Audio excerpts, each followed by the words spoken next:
July August গণঅভ্যুত্থানের বর্ষপূর্তি উপলক্ষে রাজধানীর শাহবাগে কিছুক্ষণ পর শুরু হচ্ছে ছাত্রদলের সমাবেশ।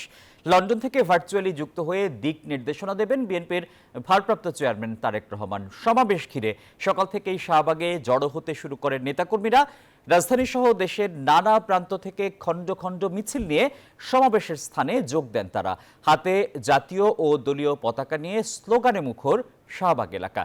এই সমাবেশ থেকে দেশ গঠনে ছাত্র সমাজকে সম্পৃক্ত করার পাশাপাশি ভোটাধিকার ফিরিয়ে আনার গণতান্ত্রিক দাবি উঠে আসবে জানান ছাত্রদল নেতারা।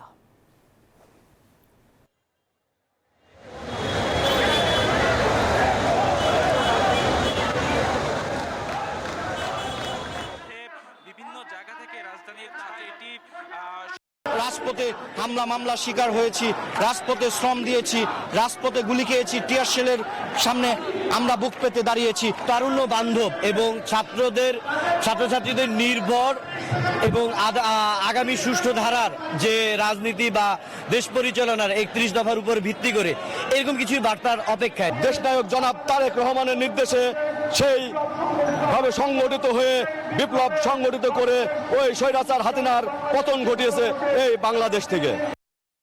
বান্ডেল থাকলে প্রতি সেনমানিতে টাকা বাঁচবে। বিকাশ সেনমানি বান্ডেল কিনে জিতুন প্রতি লেনদেনে।